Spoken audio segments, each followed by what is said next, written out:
We've got another gig to be in a show in the West End, so I was juggling like all of this stuff at the same time, which was intense. And once you have that gig in the West End, that has to be like your number one priority, right? 100%, yeah. So somehow I made it all work. Luckily it was only like a short cabaret show thing, but yeah. And then I eventually, after the qualification, the company that did the qualifications actually offered for me to be a PT at their studio.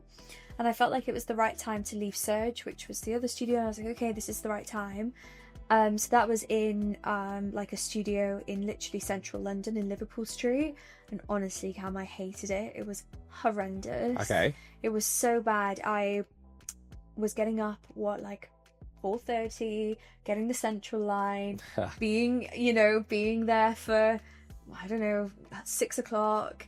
It was underground, the studio. Yep. It was just not a fun place to work. And also the concept was kind of a strange model where you had to kind of be present for X amount of hours, so you didn't have to pay rent, the whole situation. Yep. So yeah, I really wasn't enjoying it. And it was funny because I think sometimes we're so scared to like let go of things and quit things because we don't know what's around the corner, and we do, like, scarcity kicks in. Yeah. But back then I was definitely more fearless, I guess. And I remember one day just waking up and thinking, I don't want to do this. I'm not very happy in this studio. And I spoke to my mum, and my mum was like, how much money have you got in your bank account? And I was like, I've got £1,000. She was like, well, how much is your rent? I said 600. She's like, okay, as long as you can cover your rent, quit the fitness studio if you're not happy. Yep. And I did. Yeah. I literally did. I had some money from the West End job, quit the fitness studio, and I decided I wanted to go all in with like full-time influencing. Okay, nice. So I was like, right, let's do this. And it didn't go the way that I wanted it to. I wouldn't say not that I wanted it to, just that I didn't know how to get paid work. I was working with like brands like My Protein, and I was getting a few collaborations. And then the engagement group that I was in on Instagram that I created with all these girls, I actually then created it into more of a brand, which is called the International Girl Gang, where I was sort of organising meetups for us all. Yeah. But still, I wasn't making enough money. And then I remember I had a friend that invited me to an F45 class. She's like, I've got this like a free class, like come join. So I went, and it completely changed my life. And I started going to a few classes there, and then I got a job there as a trainer, and that was in Ravenscourt Park in southwest London. So that was kind of like my journey into F45. And then alongside that, I was very blessed actually, because off the back of the studio I worked out with lots of wealthy people, I had picked up a few one-to-one clients through that. Nice. So I was training this one woman. She was wonderful, very, very wealthy, and I think I was training her like 5 or 6 times a week. Wow. And she was paying me like £50 an hour. So I was just going to her house. It was incredible. So I was keeping myself afloat.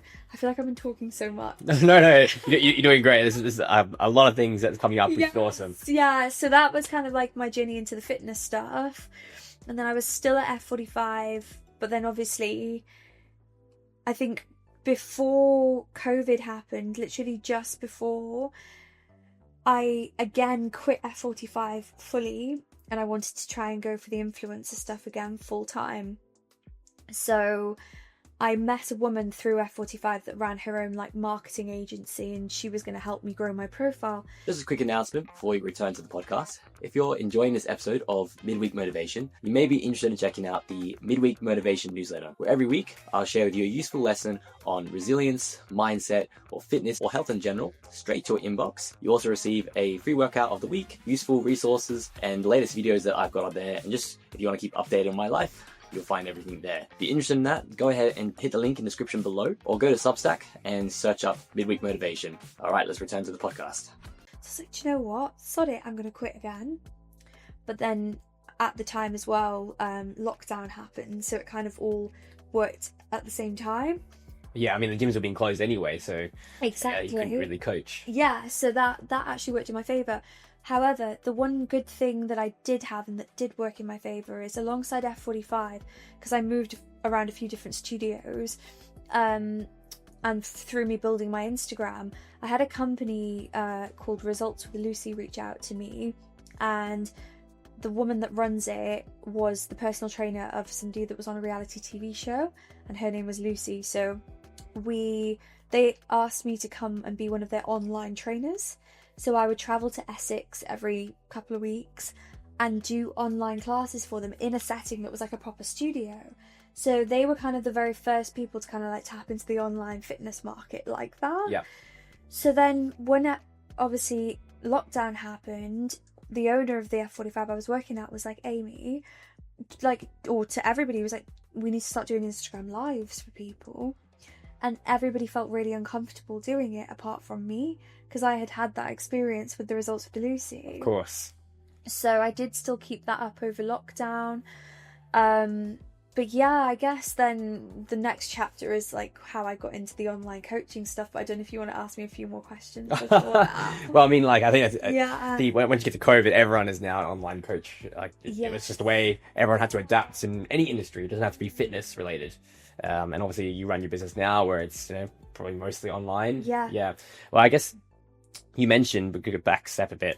Back then, you were a bit more fearless, and I think that's a good thing for young people because you have less to lose. So true. Yeah, and so you had all these different opportunities. Yeah, you were going, you know, trying to work really hard for West End, while trying to pay your rent and everything like that. Yeah. So you just have to sometimes just go all in. Exactly. And I, you know, feel the same way with coming into London. You know, as well. yeah, I had, you know, that, I guess, a perfect life, you know, for most people would say on the outside, and I really enjoyed what I did. But, you know, I knew if I didn't take the opportunity now to come here to London, bear in mind, it wasn't here for work. It wasn't like some big opportunity that I, you know, had to do. It was more just that I wanted to do it, Yeah. you know, come to London.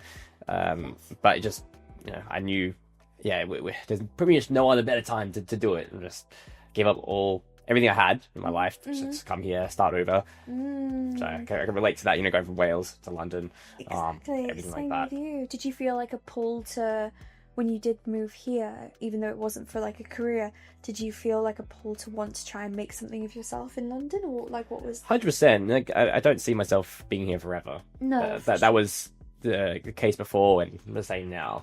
But I know I want to really make the most of it. If anything, from my time here, coming up pretty much a year now in London, is that, yeah, London is a very busy place to be in.